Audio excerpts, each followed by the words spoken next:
Right then, in this video clip we're going to cover approaching junctions. Okay, so this is going to be pst number 7, approaching junctions to turn left and right from a major road into a minor road. Okay, it differs slightly on the actual part 3 exam to the normal trend of what you would do. In this particular situation, the examiner has already done T-junctions and he's already done roundabouts, and that's already down to the location of the test centre. So as soon as you come at the test centre area, you're faced with a T-junction and a roundabout. So it doesn't follow the natural trend of how you would normally do things. So there's one of the reasons of giving you a video clip and showing you exactly what would be required. So the examiner's brief would be something on the lines of to treat him like a learner, as you would normally, but the other instructor can't be here today, so you've stepped in to take the lesson for him, and he's got the same make and model of car as the other fella, and that's why he's managed to get you to take the lesson, because you've got the same car as the other guy. So it makes things nice and simple. So he knows all the controls, he's happy with everything is, so he's familiar with the make and model of the vehicle. And the other thing then would be to call him whatever, James, Angus, Ewan, whatever his name is. And that today's lesson was going to be on approaching junctions to turn left and right from a major road to a minor road.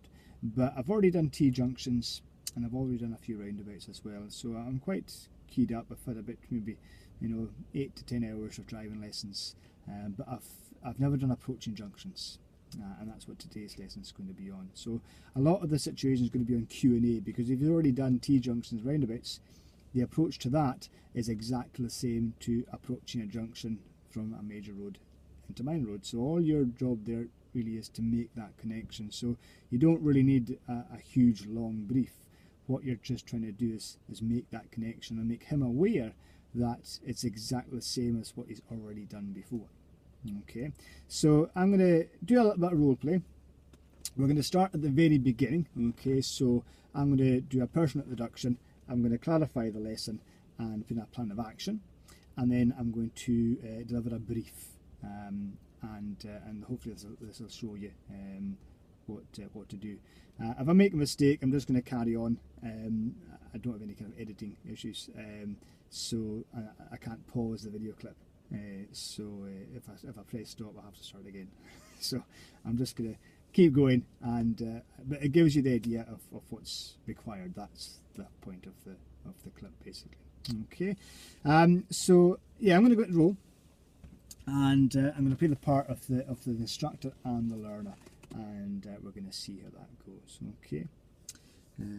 Good morning, John. My name's Innes. Is it okay if I call you John? Yeah, that's fine. Yeah, just call me John. Yeah. Okay, well, I'm Innes. You can call me Innes. Nice to meet you. I believe your other instructor can't be here today, so I've stepped in to take the lesson for you. But he did say that today you were going to be familiar with the make and model of the car, because he's got the same car as I do. Yeah, that's right. He's got the same car as this, so I know where everything is. Yeah. Okay, that's great. That's brilliant.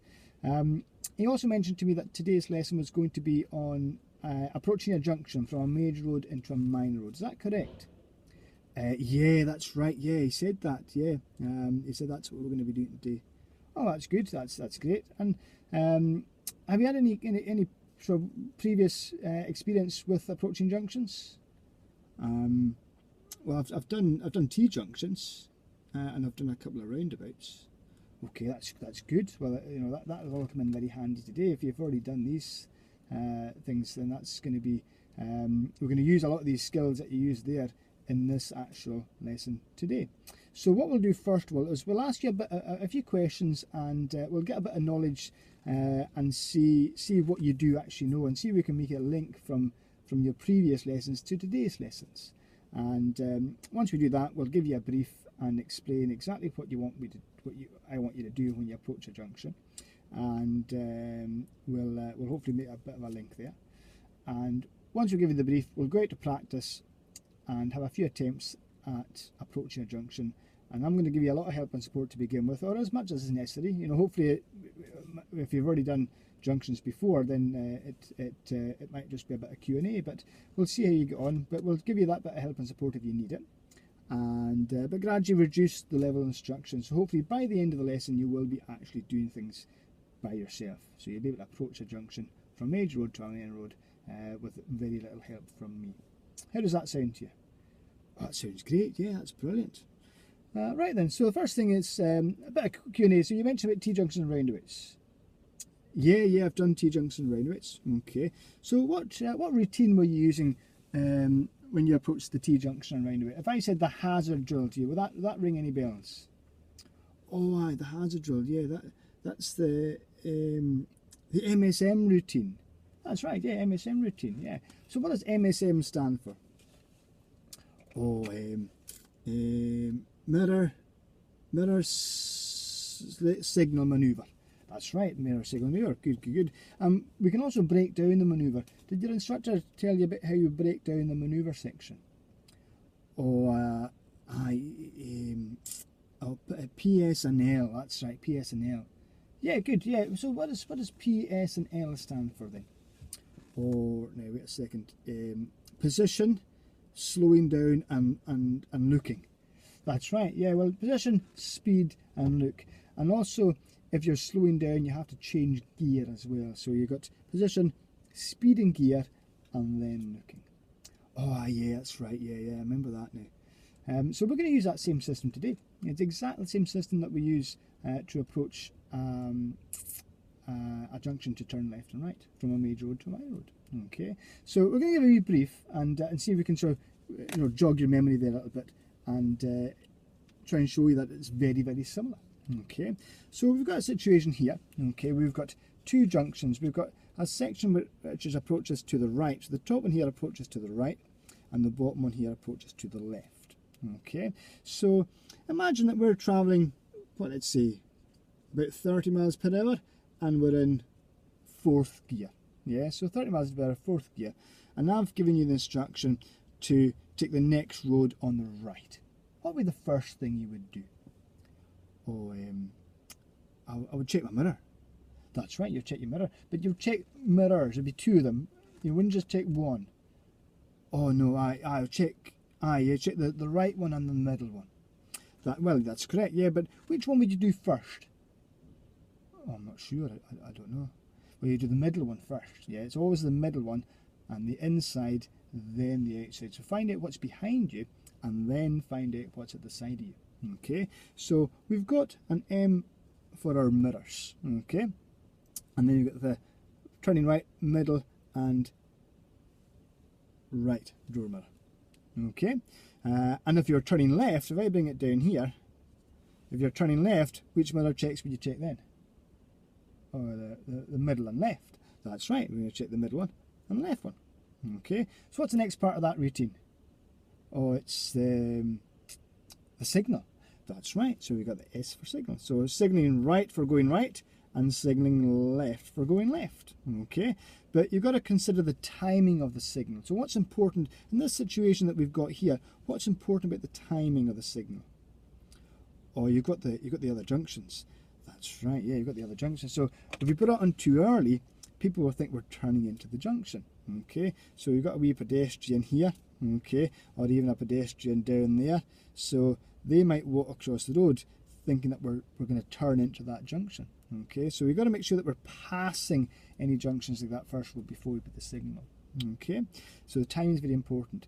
And after that, we've got our manoeuvre. Okay, so remember we broke down the manoeuvre. What was the next bit of that? It starts with P. Oh, a position. That's right. So we've got a P for position. So when we're turning right, so if you were turning right at the T junction, what position would you take up if you're turning right at the T junction? Or just left of the centre line. That's right, just left of the centre. That's exactly the same here. See the car moves over and it's going to be just left of the centre line. Okay, and that's the position for turning right. As much as it's safe to do so, because sometimes the roads can be quite narrow. There is times we'd actually just stay in your normal driving position, but if the situation allows, you then take it across towards just left of centre as much as is safe to.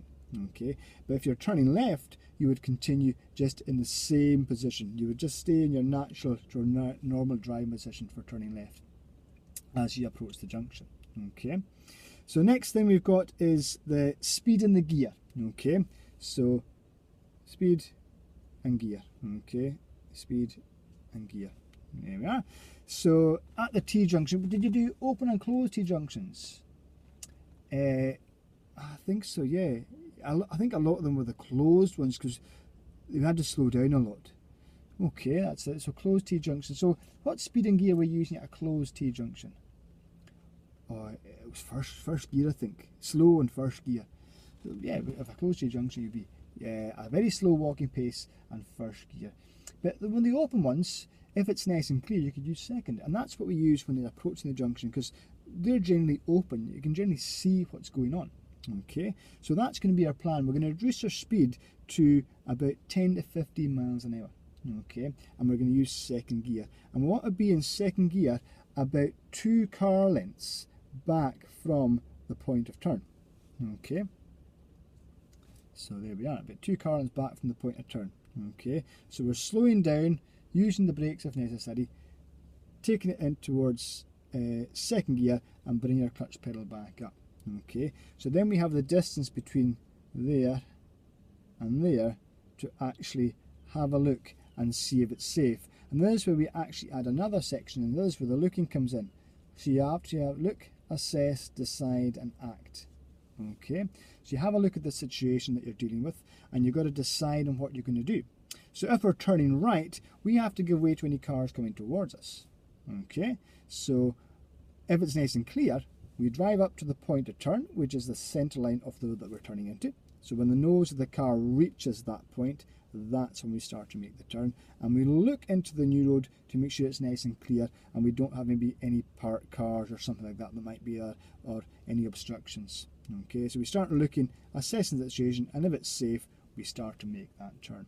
But if a car is coming towards us, then that becomes closed because we'll have to give way. So just like your T-junction, yeah, what speed and gear did you use in a closed T-junction? Oh, slow walking pace in first. That's right. So we have to slow down, pause gently, use first gear, and then assess the safe gap to go across the road. Okay, and a wee glance in your right, middle and right mirror as well before you make that turn to make sure no one's going to go past you and overtake you. So like this when you're turning left, it's the same situation, second gear, clutch pedal back up, and we start looking and assessing, seeing if anyone's walking across the road, any obstructions, any parked cars, anything that might cause a problem. So if it's nice and clear, we can just continue in second. If it's any obstructions, then we might have to slow down and use first because it might become closed. And again, we're going to check our middle and left door mirror before we make that turn. Again, we might have a cyclist coming up beside us or something that could cause that problem. Okay, so it's the same routines that we're using, and they're very, very similar to the T-junctions. It's just a slightly different aspect when you get to the actual junction itself. That's what it differs slightly, and we have to look and assess that situation and decide on whether it's safe to proceed, and we act upon these decisions that we make. Okay, any questions with that? No, that sounds fine, that sounds great. Right then, so what we'll do is, maybe that away, and we're going to go out and see if we can practice that. And we'll give you lots of help and support to begin with, and hopefully then reduce the level of instruction as the lesson progresses. Okie dokie. Right.